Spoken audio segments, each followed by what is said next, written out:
Well, thank you all so much for being here. Before we get started, I just wanted to note that we are pre-recording this event and we'll be broadcasting and distributing it later because we want as many people as possible to know.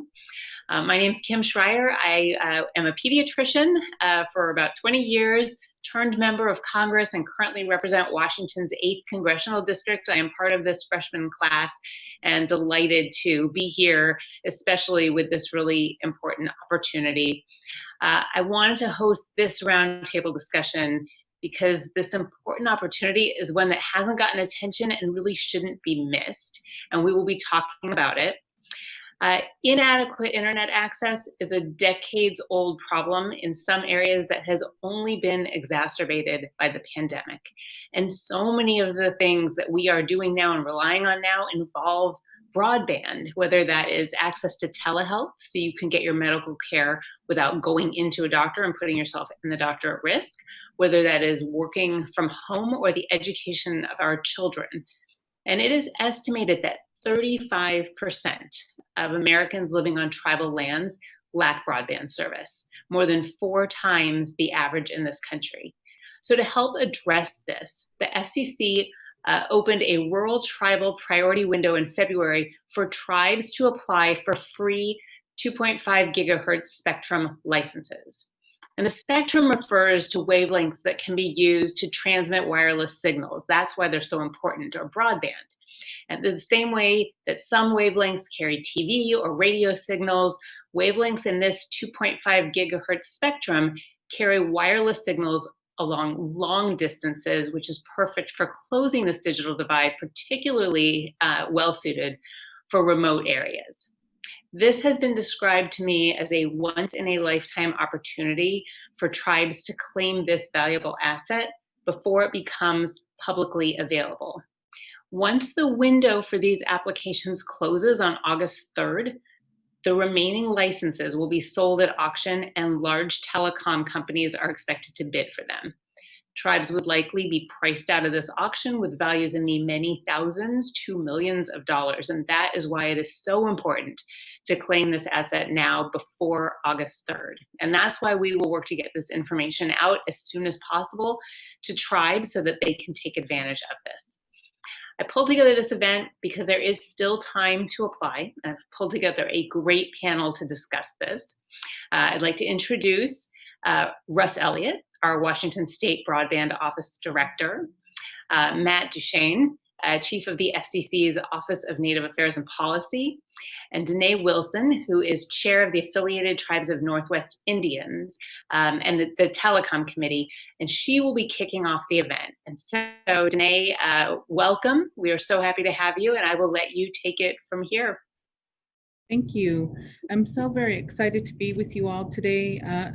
So I work for the Nez Perce Tribe, and I am the AT&I, Affiliated Tribes of Northwest Indians, Telecommunications and Technology Co-Chair with Crystal Hottaway, who couldn't be with us today. But I am also very privileged to sit on the Native Nations Communications Task Force that was put together by the FCC. So I'm very, very thankful to be with you today, and I'm excited to speak about this particular opportunity. For 2.5 in Indian country, the real way that we need to think about what the spectrum means in Indian country and means to Native nations is that it's a natural resource. And this is just further extending the protection of our natural resources and gives us the opportunity to expand our governance over our tribal lands. There are many ways for us to take advantage of this opportunity, but the very first thing we have to do is apply for the spectrum. So August 3rd is the current deadline. The application window is open right now. And let me see if I can share my screen and we'll go right. Oh, okay, host disabled participant screen sharing. So we'll just talk about it then. FCC.gov 25- GHH-rural-tribal-window-submitted applications is where I was going. So if you go to fcc.gov and do a search on rural tribal window, you can take a look at the applications that have already been submitted and see there how to go through the process of starting your application by first applying for an FRN. There's no penalty for the application, so while there are build-out requirements, once you are getting the, if you do get the license, those build-out requirements are over a 2-year period. So you have plenty of time to determine how you want to deploy and what best suits your deployment needs. One of the biggest things that has been a major concern is people think if they apply for this that there's some sort of a penalty on the back end if they can't deploy. There's no penalty. If you are not able to deploy, if any Native Nation that is awarded a license is not able to deploy their network in the 2 years, 50% of their populated areas, they can turn that license right back to the FCC, and the FCC will auction that license to the highest bidder. So there is no penalty. There really is very little risk in making this application. And our hope is, right now there's a little over 100 applications. Our hope is 250 nations out of the 576, 78 or so tribes will be able to participate and take part in the auction. So hopefully that sets us up for our next speaker and for our next agenda item. Thank you so much for allowing me to be here. And one final comment, I happen to be in Orofino, Idaho today, and I'm at a retirement event at one of, hosted at the Clearwater River for one of our KIYE radio station. Supervisor Darla Jackson is retiring today, and so I'm very, very thankful to be coming to you from the Nez Perce Reservation in North Central Idaho.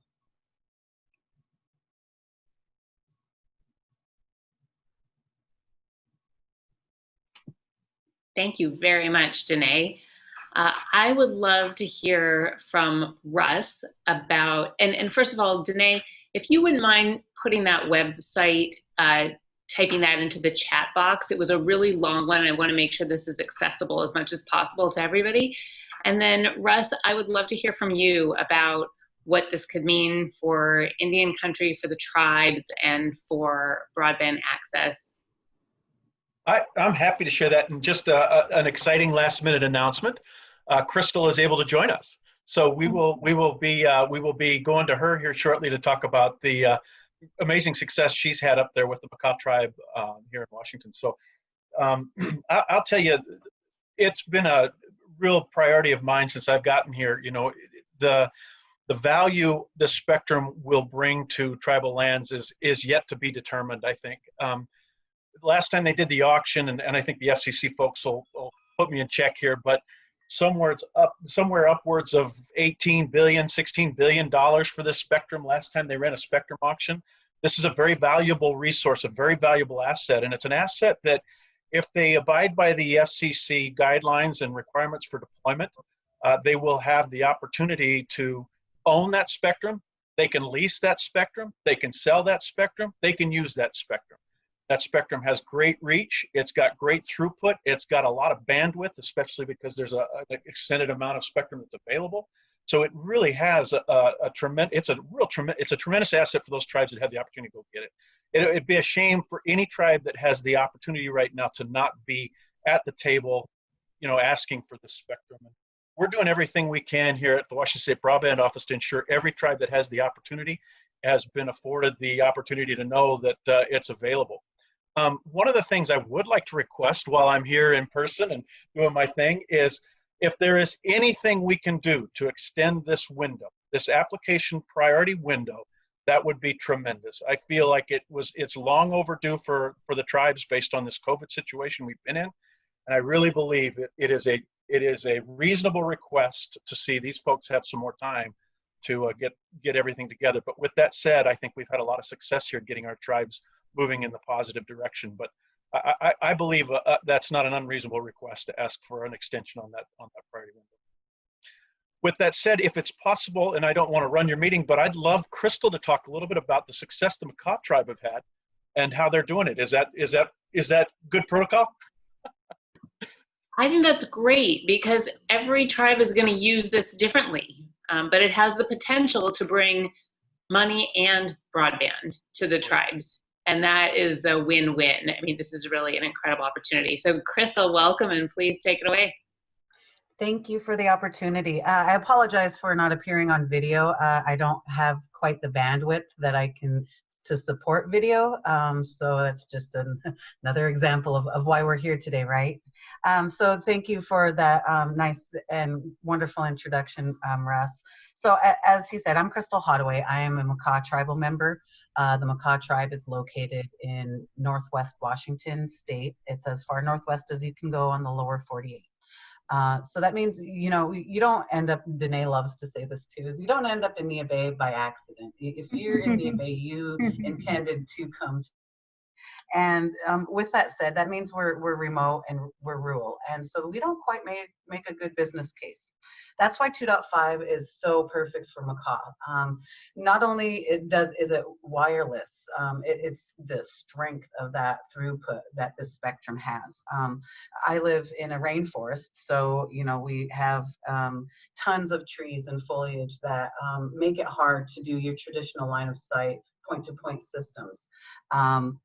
The other thing is that you know it's so far out that it makes you know you have to do a bunch of jumps wirelessly to get the internet here to begin with. So the other, you know, we've also had other issues with our traditional telecoms where they weren't able to provide service to all of our residents, and they're not able to provide the same speed to all of our residents. That's another great thing about the network design that my team was able to come up with. I'm the spokesperson for the team, but you know, really, I have a whole big team of people, experts that are doing things as a side project. This isn't, you know, what they've been assigned to do, but because of their expertise, they're like, okay, we can help you with this. And so with this design that we've been able to utilize, we got an STA in May, which is a special temporary authority from the FCC to operate on 2.5. And in that process, we also applied for that in the tribal priority window. You know, using COVID just has exemplified how much this the spectrum and broadband is needed in rural America to begin with, but in particular on reservations, and in particular these reservations that are remote and rural and small and out of the way and can't make a good business case to your traditional telecom carriers. So, you know, the opportunities are so vast. I mean, you know, when you build a road, are you really able to gauge as you're building it how many people are going to be using it on a daily basis to access healthcare, education, go to work, get jobs, you know, whatever. You can't really gauge that when you first build that road. All you know is that, man, this road is needed because these wagon trails and the potholes in this road are like 4 feet deep. So, you know, this opportunity is so important to Indian country because this is something that our grandchildren or our grandchildren's grandchildren are going to be thankful that we were able to take advantage of this opportunity. And I really, having said that, I also echo Russ's request for an extension. So having said all that, I turn it back to you. Thank you for the opportunity.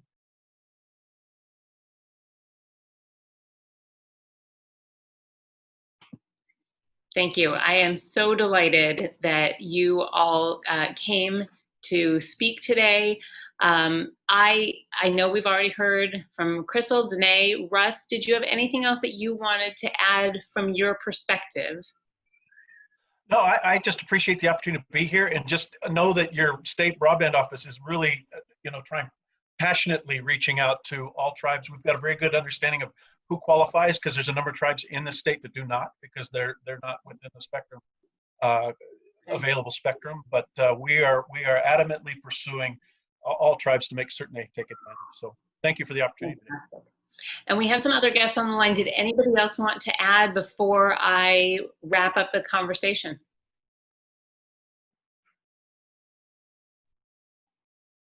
All right. Well, then I just want to thank Danae, Crystal, Russ, at my team, Jen and Alicia, for putting this together. We found out about this opportunity. We can't let this pass us by. I'm very grateful to all of you for explaining how this works and why it's such an incredible opportunity. I know we all have some skepticism when somebody says there's something that's a golden opportunity that's free, that it sounds too good to be true, but this one really is where one to take advantage of. You can put your stake in the ground, and you can make sure that you own this part of the spectrum and use it within 2 years, and you have time to figure that part out. So I am just delighted to have you all. Jen from my team, did you have a question that you wanted to ask? Hi, sorry about that. I just wanted to thank the FCC for being here and just ask if you have a few words to say about the program. Matthew, if there's anything you'd like to say or share about your experience, or any advice if there are interested tribes that can still apply. Anything you can offer? I can tell you a little bit about what our office does to start with. I'll refer to us as ONAP, but it stands for the Office of Native Affairs and Policy. I don't like acronyms, but I still get sucked into the habit, so I apologize if I do that. But basically, ONAP is the Commission's primary point of contact on Native issues. We're ultimately charged with bringing the benefits of modern communications infrastructure to all Native communities. We do that in a number of different ways. We generally take the lead on ensuring robust government-to-government consultation with federally recognized tribes.